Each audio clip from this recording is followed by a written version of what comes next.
Barbershop. Oh shit, why is it still playing? Barbershop conversation. Man, I just stopped playing Juicy for y'all motherfuckers to do this video.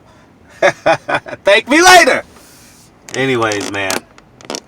Another thing too, I'm about to go on my weight cutting phase.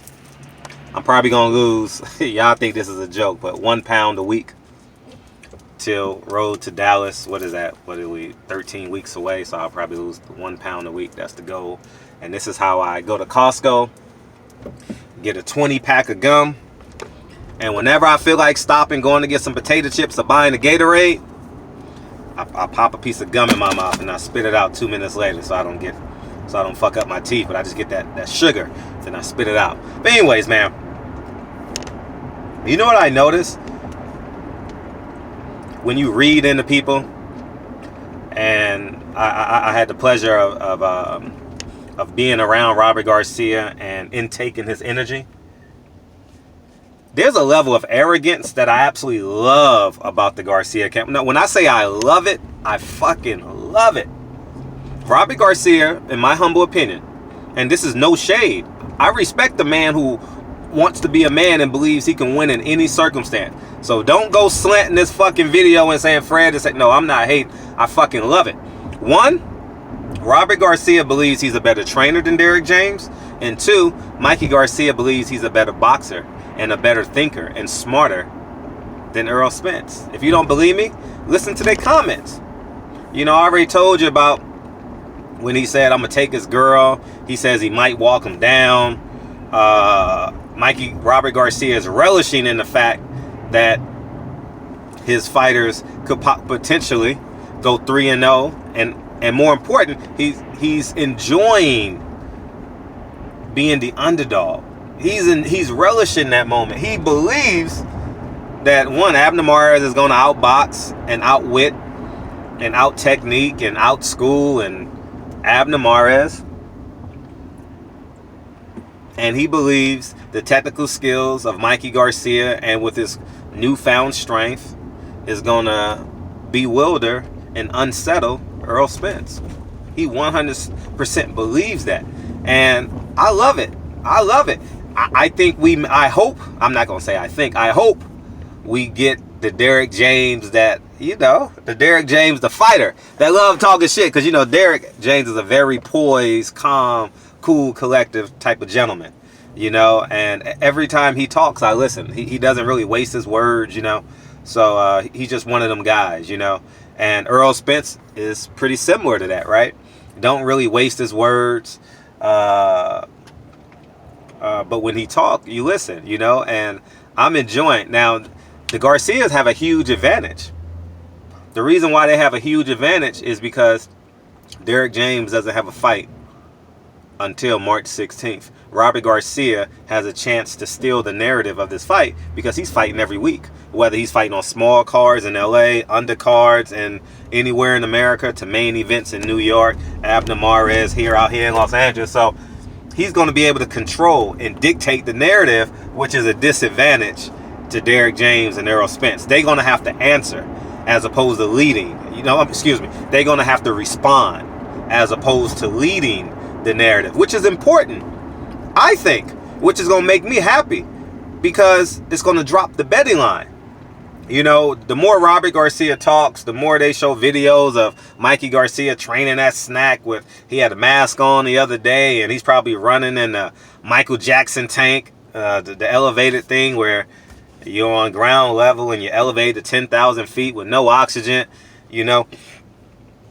It's I'm enjoying this. Robert Garcia, keep it up. Like, I am so interested in this fight. And I told you guys when this fight was announced, oh, this shit is bullshit. I said, nigga, this fight is an event. I told y'all motherfuckers, this fight is an event. We got the best Mexican against the best black in a Mexican and black city. And the home is second to Los Angeles. So depending on where you come from, but in the South or the Southwest, it's Texas. And in the far West, it's California. So I love the optics of this. I'm not going to make it a race thing, but it's clear race is going to play a huge part on the promotion of this fight, whether it's Robert Garcia saying this is for my last name, whether Errol Spence say he's doing it for his hood. that's a secondary, that's a slide step into saying it's about race. You know, whether Mikey Garcia, whether we see an advertisement with Mikey Garcia with the Mexican flag behind him, and Earl Spence, Lone Star State, you know. But if they capitalize on a Lone Star State, you know, like that's pretty big too if you think about it, you know. You know, anyways, that's a whole nother topic that I don't want to steer this video into. But so I'm excited about this fight. I know you guys are excited. Just the Robert Garcia clan, I think, is gonna excite a lot of people. And as I go back to talking about this being an event, it's a huge event. Hopefully we can get 40 to 50,000 people out. If you're coming to the fight, start letting me know if you come into the fight. Anyone in Dallas, in that vicinity, I want to do something Saturday morning similar to what I did for the Deontay Wilder Tyson Fury. If I would have loved to do something down there, I think it'll be fun.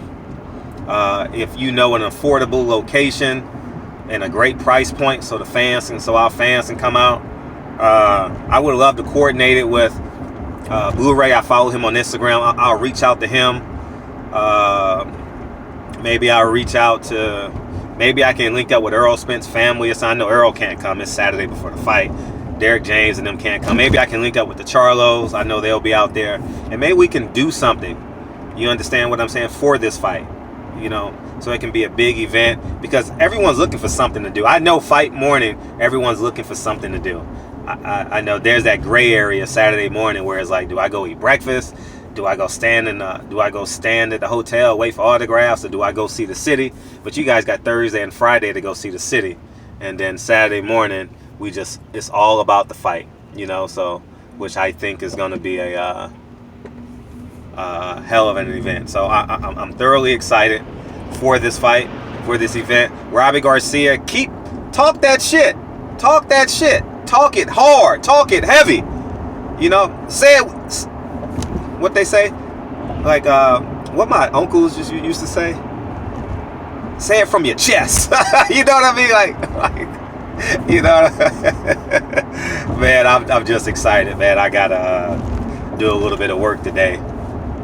One of my tenants said water pressure is low, but that's an older building, so the pipes are probably galvanized. I know they're galvanized because I haven't changed them, so I probably got to do one unit at a time as it relates to the water pressure and change it to copper. You know, copper lasts a little bit longer. When you got galvanized pipes, you know, the sedatives calcifies, and it makes this blockage in the water, so I may have to change a few pipes. But anyways, man, Robert Garcia, I love you for this, man. I love the 150 sit-up to push-up bet. And people gonna make this, please don't make this into I hate the Garcia. I admire the Garcias for what he's done. Any father that can, I mean, from a racist perspective, or from a just black man perspective, from a human perspective, any father that can hand over a business and accelerates the success of his lineage, his children, and his children's children is astounding. Big G went from Fernando Vargas, training Fernando Vargas, Brandon Rios, remember that? I believe Victor Ortiz at the time. Was Victor Ortiz up there, if I'm not mistaken? I don't know. I'm drawing a blank on that. But to hand it off to his sons, and now it's literally an academy. I respect that. The same way I respect Sam Watson for making his sons famous and wealthy. You know what I mean? It's just, you know, I admire that. So from that perspective, you know, we all have our independent thoughts on Robert Garcia, but, you know, I need to get the best out of Robert Garcia. So I'm going to play it close to the best, as neutral as, not neutral because he knows I don't believe Mike Garcia is going to win the fight. I'm talking about just pulling information out of it. I can't shut Robert down right now on me. You understand what I'm saying? And so It's gonna be fun, man. I'm gonna poke the bear. It's still closed. I'm gonna poke the bear. You know, it's just astounding. You know, it's just amazing how full circle. I'm gonna show you guys something, right? Just to inspire you guys. Spontaneous inspiration. I am on a corner of Hoover and Florence. I just did a video yesterday. Florence and Hoover, right? This is Hoover. This is Florence. I just want to inspire y'all and encourage y'all, right? I used to live 656 West Florence Avenue. 656, 658 West Florence Avenue. I own a building literally right around the fucking corner. You know what I mean? It's just amazing. So anyways, man, I just want to inspire y'all. Stay encouraged, stay inspired, and you know, I used to collect food stamps in that house, man. You know, anyways, man, I just want to inspire y'all. So anyways, March 16th, we got to fight Road to Dallas. I had some great mitt work this morning, combined with some sprints. It was exciting, and I appreciate you guys. And I gotta go to work right now. I'm parking, and I can't show you guys this building because I probably got some haters. So anyways, man, I'm gone. Barbershop Conversations. Feel free to hit the subscribe button. I'll talk to you guys soon. Peace.